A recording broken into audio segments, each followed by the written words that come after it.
세상은 넓고 질문은 많다. 나는 고민한다. 고로 존재한다. 여러분, 아직 우리가 알아야 될 것이 너무나 많습니다. 그래서 필요합니다. 질문에 답을 얻고 고민도 해소하는 목사님, 이게 궁금해요 시간입니다. 와. 강 목사님. 네. 목사님은 이렇게 목회자가 된 것이 하나님의 미리 정하심, 예정하심의 결과라고 생각하십니까? 네, 저는 그렇게 믿습니다. 그러셨군요. 네. 목사님이 원래 목회자가 될 걸 계획하셨던 게 아니지 않습니까? 그쵸. 원래 계획했던 건 아니고, 네네. 목회자가 될 거냐라는 질문은 어렸을 때부터 많이 받았지만, 그러나 저는 목회자는 되지 않는다라고 말을 하곤 했었죠.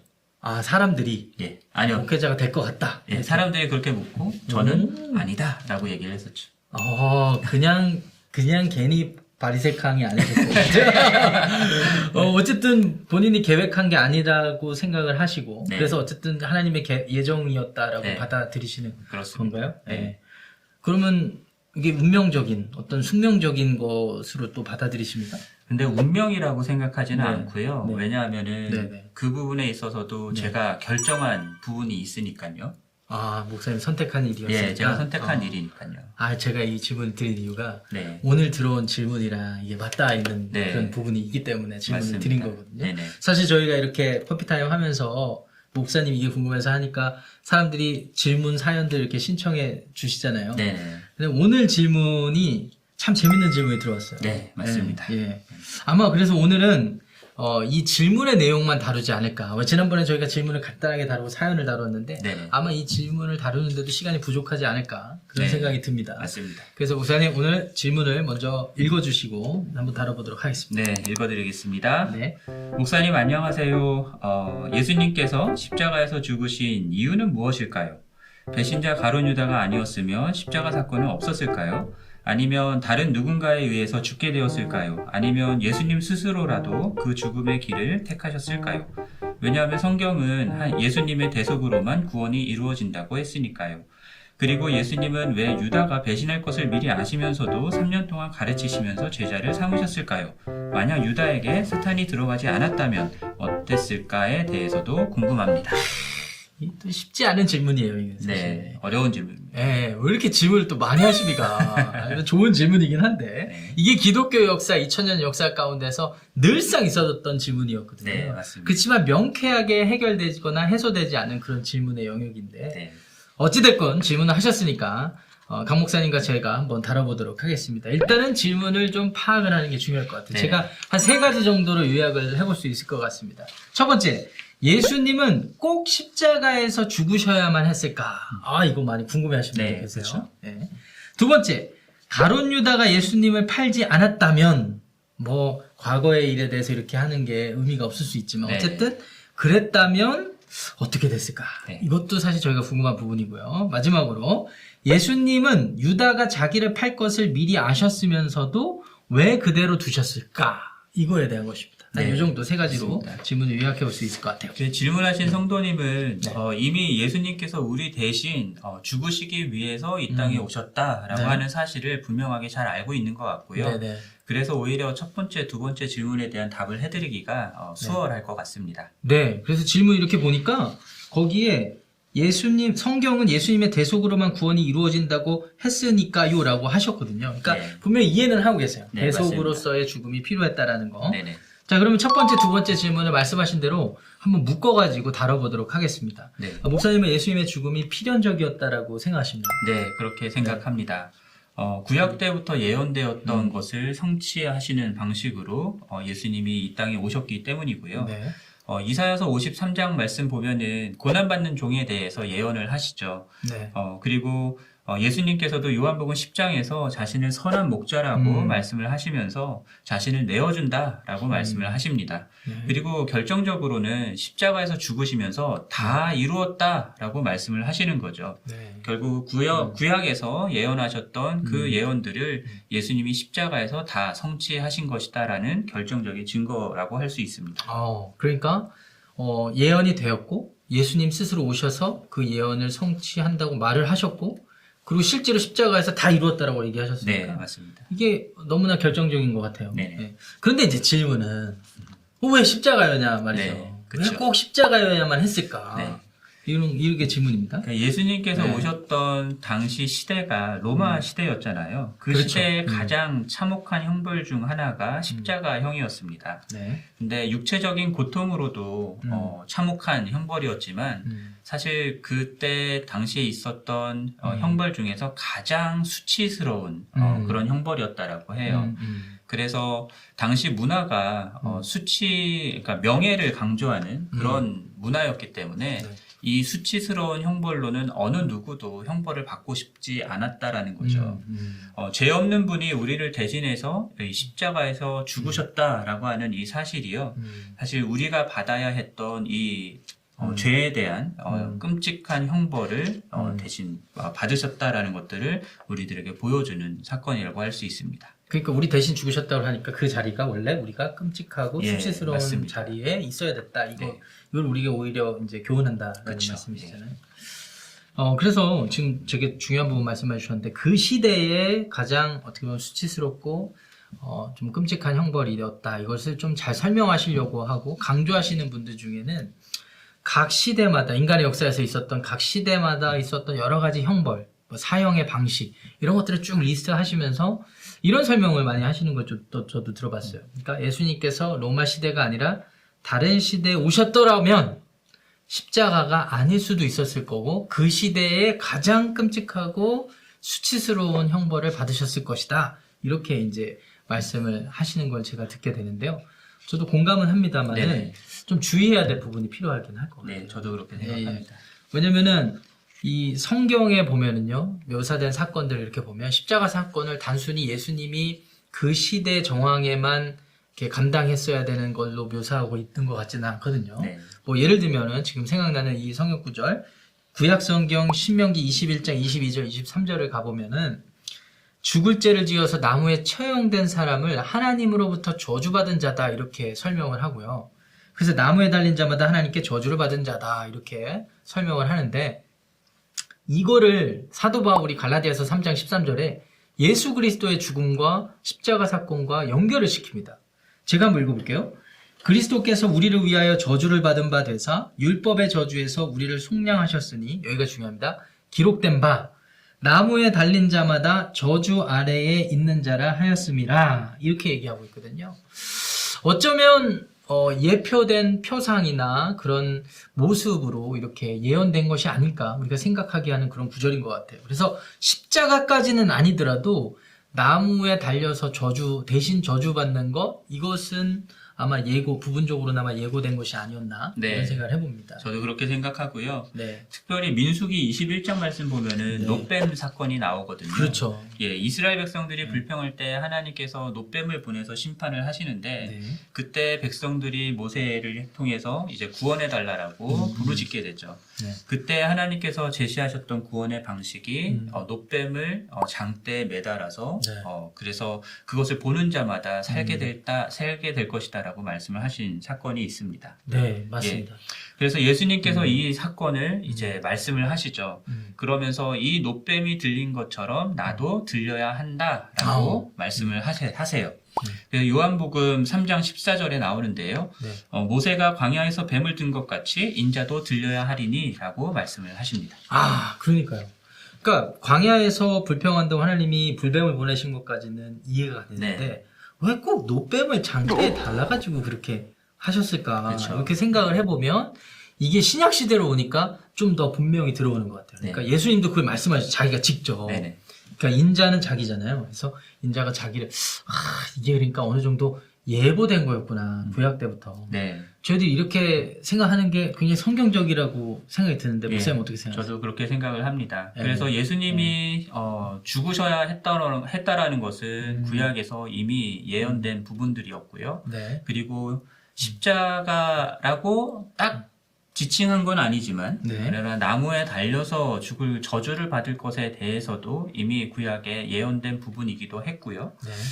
그렇기 때문에 예수님께서 이 땅에 오셨을 때에 죽으셔야 했다라는 것이 이미 예정되어 있었고 그것을 성취하시기 위해 이 땅에 오신 것이기 때문에 사실은 가룟 유다가 아니었다 하더라도 예수님은 반드시 죽으셔야 했고요. 네. 그리고 십자가에서 죽으셨을 거라 저는 생각합니다. 네. 그러니까 꼭 로마 시대가 아니더라도 다른 시대에 왔을 수도 있다라는 생각도 사실은 저희가 좀 주의해야 되는 게 하나님이 하신 일이잖아요, 이미. 네. 그건 하나님은 완벽하시기 때문에 그게 완벽한 타이밍이었을 거예요. 네. 다른 시대를 가정하는 것도 바람직하지 않다라는 생각이 좀 드는 것 같습니다. 네네. 잘 정리해 주셔서 감사합니다. 네. 자, 이제 가장 중요한 질문을 또 해결해야 됩니다. 세 번째인데, 그러면 그 예수님께서는 가룟 유다의 배신을 미리 아셨는데 왜 가만두셨을까에 대한 질문이거든요. 네네. 예수님은 미리 아셨죠, 사실은. 네, 미리 아셨죠. 그래서 네. 요한복음 6장 64절 말씀 보면은 네. 분명히 예수님은 제자들 중에 음. 유다가 배반할 것을 알고 계셨음을 알 수 있습니다. 네. 이렇게 말씀하죠. 그러나 너희 중에 믿지 아니하는 자들이 있느니라 하시니 이는 예수께서 믿지 아니하는 자들이 누구며 자기를 팔 자가 누구인지 처음부터 아심이러라 라고 되어 있죠. 아, 그렇죠. 그러니까 한마디로 미리 아셨던 거예요. 네네. 그런데 이제 왜 가만두셨을까? 그렇게 왜 가만두셨을까요? 네. 저 같았으면은 가만히 안 뒀을 것 같아요. 네. 네. 가만히 안 뒀을 것 같은데 목사님 어떠셨을 것 같아요? 네, 저 같아도 가만히 안 뒀을 것 같고요. 네. 사실 최후의 만찬 때에 예수님이 네. 제자들의 발을 씻기는 사건이 있었잖아요. 네, 네. 저 같았으면은 제자들 발을 이렇게 순서대로 이렇게 씻겨 나갈 때 네. 가룟 유다 순서에서는 건너뛰고 오늘 강목사님의 새로운 면모를 우리가 뭐 확인하고 있습니다. 건너뛰고 그렇죠. 발을 씻겼을 것 같은데 네. 예수님은 그러지 않으셨더라고요. 저도 말은 안 했지만 제 성정상 어떻게든 좀 그 유다의 그런 행태를 좀 밝히려고 노력했을 것 같아요. 네. 네. 아, 참. 네. 근데 왜 그렇게 하셨을까요? 네. 저는 예수님이 유다에게 네. 기회를 주셨다라는 생각을 해보게 됩니다. 이렇게 유다로 하여금 회개할 수 있는 기회를 주시는 거죠. 그리고 성경을 보면은 분명히 유다에게는요, 회개할 수 있는 기회들이 여러 번 나옵니다. 아, 맞습니다. 지금 굉장히 중요한 부분 말씀하셨는데, 마태복음 26장에 가보면 6월절 날 최후의 만찬 이렇게 맞먹는 현장에서 예수님께서 그 유다의 계획을 공개적으로 드러내시는 장면이 나오거든요. 네. 한번 여러분 읽어보시기 바랍니다. 근데 그 자체로 보면은, 이렇게 막 유다의 죄를 막 드러내기 위함보다는 어떻게 보면 계속해서 유다에게 회개할 기회를 주시는 듯하게 느껴지거든요. 네. 그런데 이 유다가 너무나 뻔뻔하게 네. 주님 그 사람이 저는 아니겠지요? 정의는 계획을 이미 다 세워놨으면서 이 상당히 비양심적인 사람이었구나 이런 생각이 좀 듭니다. 네, 맞습니다. 네. 그리고 유다에 대해서 성경은 돈에 욕심이 많은 사람으로 묘사를 하고 있죠. 그래서 요한복음 12장 6절 말씀 보면은 예수님과 무리들을 위한 돈깨를 맡았던 유다에 대해서 도둑이었다라고 말씀을 하고요. 네. 결국 회개할 수 있는 기회들이 몇 번 주어졌음에도 자신의 욕심 때문에 회개하지 않은 그 모든 기회들을 날려버린 사람이다라고 생각해 볼 수 있습니다. 아, 그러니까 그 유다가 회개할 기회를 주시도록 하나님께서 예수님께서 계속 기다려 주신 거다. 네. 근데 회개할 기회가 주어졌는데도 회개하지 않은 이유는 아까 말씀하신 대로 돈에 대한 욕심, 네. 자기 욕심에 취해서 그랬던 실제로 엄청난 돈을 받고 지금 판 거 아닙니까? 네, 예수님은. 그렇죠. 아, 그런데 그렇게 또 정리하면 또 명쾌하게 들릴 수 있을 것 같아요. 그런데 사실은 질문하신 분이 더 궁금한 게 있습니다. 네. 이거보다. 이 유다의 이 행동이 과연 어디로부터 시작된 것인지에 대한 것이 더 궁금해 하실 것 같아요. 뭐, 요한복음 13장, 그 다음에 사도행전 1장에 보면은 각각 시편 말씀을 이렇게 인용하면서 예수님은 요한복음 13장에서 유다의 배신이 어느 정도 예고되고 예언된 것을 성취된 것으로 묘사하시거든요. 네. 그리고 사도 베드로도 사도행전 1장에 시편 69편의 말씀이 이 유다의 배신과 예수님의 죽음을 성취하기 위한 것이다라는 것처럼 묘사를 하거든요. 네. 그리고 누가복음 22장 3절 말씀에서도 유다에게 사단이 들어갔기 때문이다라고 말씀을 하고요. 네. 그리고 예수님도 유다를 직접적으로 사단이다라고 말씀하시는 내용도 나옵니다. 네. 그러니까 그런 성경 구절들을 찾아보면은 유다 자신이 불가항력적으로 네. 자기가 의지적으로 그렇게 하지 않을 수 없게 하나님께서 뭔가 자신을 몰아넣으시지 않았을까. 이렇게 생각할 수 있는 것 같아요. 예, 그게 그래서 가능할 것 같아요. 유다에게는 아무 책임이 없는 것처럼 생각할 수가 있는 거죠. 네, 그래서 이제 정리를 해보면 유다의 행위가 하나님의 예정에 따른 것이냐 아니면 자신의 의지적 결정이었냐의 문제로 모아지고요. 우리가 이제 세 번째 질문이라 이게 연결을 시켜보면 예수님이 유다를 가만히 놔둔 것이 예수님의 입장에서는 하나님의 예정된 이 고난받고 죽는 일을 이루어야 되기 때문에 그 유다의 배신을 이용하신 건지 네. 아니면 또 다른 이유가 있어서 그런 건지에 대한 질문을 해보게 되는 것 같아요. 네, 그렇게 정리해 볼 수 있을 것 같습니다. 네. 그런데 저는 예수님께서 아무리 생각해도 그 자기 자신이 십자가에서 고난받고 죽기 위해서 유다 제자 중에 유다가 배신한 것을 이용하고 하셨다는 생각이 들잖아요. 네. 왜냐면 예수님은 항상 자신의 목적을 위해서 자기를 희생하셨지 누군가를 이용하시는 분은 아니셨거든요. 오히려 유다가 이렇게 하는 걸 보고 안타까워하셨잖아요. 네, 맞습니다. 네. 그래서 네. 마가복음 14장에서 예수님은 유다가 차라리 나지 않았더라면 하면서 안타까워하시는 모습을 볼 수 있죠. 맞습니다. 그 말씀도 사실은 저주의 말이 아니라 안타까움을 표현하신 거지 않습니까? 네. 결국 예수님께서는 누군가의 배신에 의해서 죽어야만 하는 것이 정해져 있었지만 또는 누군가의 배신이 아니라 하더라도 누군가의 모함에 의해서 죽어야 하는 것이 정해져 있었지만 그 사람이 유다가 되었던 일에 대해서는 아닐 수도 있었는데 그게 유다가 되었던 책임은 오롯이 유다에게 있었다 이렇게 보여집니다. 네, 맞습니다. 네. 그래서 말씀드린 대로 유다는 네. 회개할 수 있는 기회들이 있었거든요. 그런데 네. 회개하지 않은 책임은 또 유다가 져야 되는 것이겠죠. 네.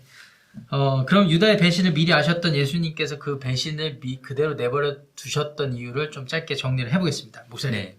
예수님은 유다의 배신을 의도를 가지고 네. 자신의 죽음을 위해서 이용하신 것이 아니고요. 네. 오히려 그렇게 가만히 두시고 3년 동안 데리고 다니시면서 가르치셨던 것은 그에게 오히려 회개할 수 있는 기회를 주시고 시간을 주셨다라고 생각해 볼 수 있습니다. 네, 감사합니다.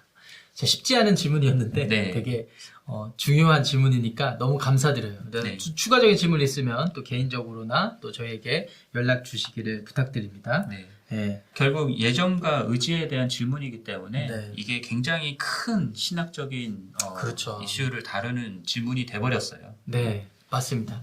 근데 저는 이제 예정과 의지에 대해서는 저희 신앙생활의 일상에 고민이 되잖아요. 네. 근데 이제 한 가지 분명한 건 저는 이런 건 있는 것 같아요. 제가 이제 저를 비춰봐도 그렇고 사람들이 자꾸 하나님의 예정을 해석하려고 하고 받아들이는 그 마음이 좀 자기도 모르게 운명론적인 예정으로 마음이 치우칠 때가 있는 것 같아요. 근데 네. 왜 그런가를 이렇게 보면은 자기에게 맡겨진 삶의 책임을 좀 나태해지고 게을러지고 그것으로부터 벗어나기 위한 어떤 그런 심리가 좀 반영되지 않았나. 다 그런 건 아니시겠지만 그런 생각이 좀 들어요. 그래서 이 부분에 대해서는 좀 주의해야 될 것 같습니다. 하나님의 예정을 자기 자신에게 좀 맞추어서 이렇게 해석하려는 하는 부분들이요. 네. 그래서 자신의 의지가 반영된 선택이다라고만 얘기를 하면 하나님께서 예정하시고 하나님의 섭리 가운데 그런 일들이 이루어졌다라는 것들에 대해서 우리가 또 무관심하게 되기 쉽고요. 그래서 이 둘 사이의 밸런스를 잘 맞추는 것이 필요한 부분인 것 같아요. 네. 예. 그래서 좋은 질문 주신 성도님께 감사드리고요. 저희가 최선을 다해서 답을 해드리려고 노력을 했는데 네. 만족하셨는지 모르겠습니다. 어쨌건 질문 주신 성도님께 우리 기프트 카드로 감사의 마음을 담아 전달해 드리도록 하겠습니다. 네. 그리고 질문이 있으신 분들은 언제든지 교회 홈페이지에 방문하셔서 패스토스 커피타임 사연 신청에 질문을 해주시기를 부탁드리고요. 네. 신앙의 다른 고민들도 많이 나눠주시기를 부탁드리겠습니다. 네, 감사합니다. 성도 여러분, 목사님 이게 궁금해요. 이제 세 번째 시간을 마쳤는데 여러분 어떻게 보셨습니까? 여러분, 하나님의 예정은 그리스도 예수님을 보내주신 것으로 성취가 되었습니다.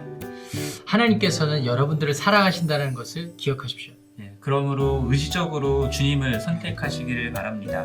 주님께서는 여러분의 오늘의 자리에서 주님께 돌이키기를 바라고요. 예수님은 그러한 여러분들을 기다리고 계십니다.